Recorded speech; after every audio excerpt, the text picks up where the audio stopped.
Just a quick lesson. This is the 6th string we haven't done yet. Same as the 1st string, so the fingering is the same. E and F halftone, B and C halftone. And I'm going to show you the C major scale after that and how to form a chord with the inversions.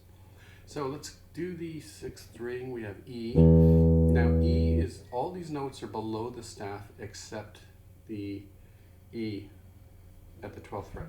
That's the first line. All the other notes are below the staff. So you're on your staff paper, you're going to have to write out this scale using a lot of ledger lines. So E is 3 ledger lines and a space below. The space below 3 ledger lines.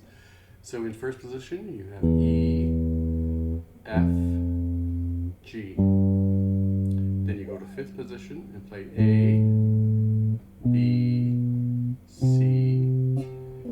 9th position, you have D with the 2nd finger, E with the 4th finger. Going backwards, write it going down. E, D, C, B, A, G, F, E. So when you write on your staff paper, you're doing a lot of ledger lines. F is 3 ledger lines down. A is 2 ledger lines down. C is 1 ledger line down. All the other notes are on the spaces in between the ledger lines. Make sure you write the scale out and then write out your jumping exercise. E, F, E, G, E, A, B, B, E, C, E, D, E, E, E, E, E, D, E, C, E, D, E, A, E, G, E, F, E. Now when you get down and you've learned the 6th string, that means we've covered all 6 strings on the neck in 1st position, 5th position, and 9th position. When you do the scales, you can do the 3 string scales, E, F, G, A, B, C, D, E, E, D, C, B, A, G, F, E, F, G, A, B, C, D, E, F, F, E, D, C, B, A, G, F. You can write all those out starting on each note of these on the 6th string, okay?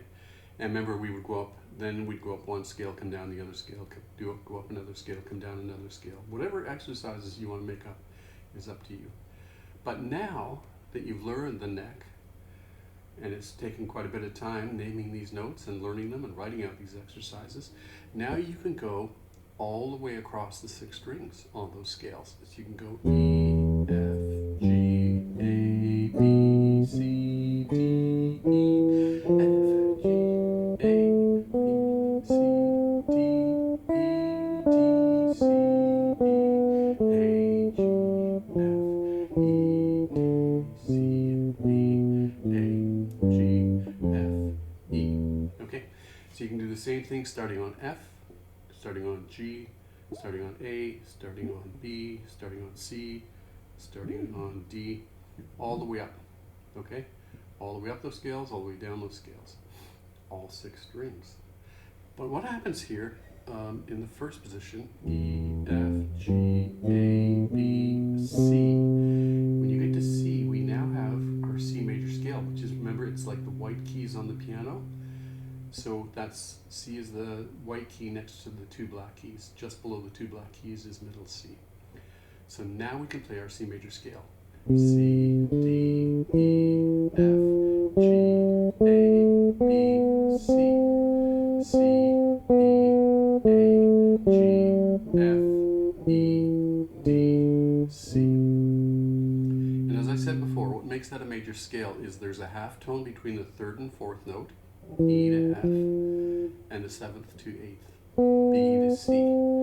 So the notes in the scale are numbered. 1, 2, 3, 4, 5, 6, 7, 8. So between 3 and 4, and 7 and 8, you have your major scale. So what happens if we try to play a G scale? Let's try that. We're going to go G, A, B, C. There's our half tone between 3 and 4. Then D, E, F, G. Oops, we didn't get a half tone between the 7th and 8th note. So what we want to do is when we go from E to F, we're going to make it an F sharp. So now E to F sharp is a whole tone, and F sharp to G is a half tone. Let's see what that sounds like. G, A, B, C, D, E, F sharp, G. Now it sounds like a major scale. So it has to go tone, tone, semitone, tone, tone, tone, semitone. That's what makes a major scale, the tone spacing. Okay? So you can start on any note and work out the major scale. So that F sharp becomes the key signature of G major. And you write a sharp on the top line, the 5th line, you write an F sharp, and that's the key signature of G major. Okay? Now, what we want to do is quickly take the 1st, 3rd, and 5th note of the C scale. 1, 2, 3, 4, 5. So it's C, E, G. And that gives us our first root position chord, C. Okay?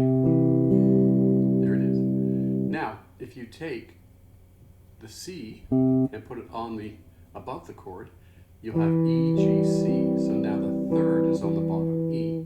E, G, C. That's our first inversion of a C chord because you've inverted it. You've taken the C and inverted it and put it on top. First inversion C chord. If we do it again and take the E and put it on top, you'll have G, C, E. Second inversion of a C chord. Okay? So here's root position, first inversion, second inversion. Now you can do the same thing here now that we've learned the notes on the first 3 strings. You can play C, E, G. There's a root position C chord. Then you can take the C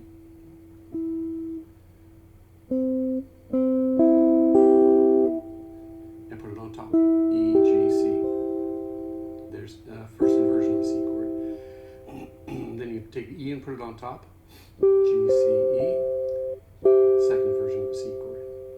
Okay, so you have root position, first inversion, second inversion, first inversion, root position. And that's how you start to learn your chords. It's really simple.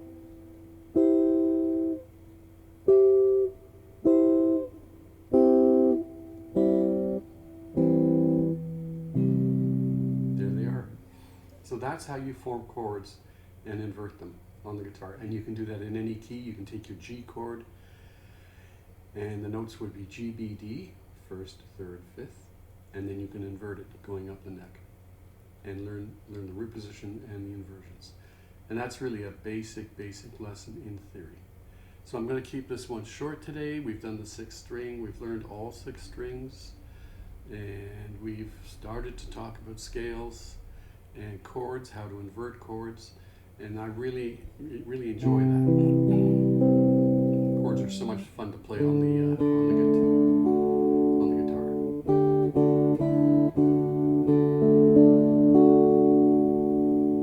See, beautiful. And then you can start to play songs. You start to pick some simple songs with 3 chords, 4 chords, and you can learn them doing fingerstyle or strumming, whichever way you like, whatever suits you. So if you like the videos I'm giving you here, sharing with you, put a like on it, please, and hit the notification button, because there will be more lessons coming up on improvisation now that we've learned the guitar deck. But really take your time learning the strings, the 1st string, the 2nd string, the 3rd string. If you go across the strings and you find it tricky, you haven't spent enough time going up and down the strings. That's all it is. You have to do these lessons and write out the exercises. Okay, thank you, Paul Brooks, jazz guitarist, classical guitarist, signing off.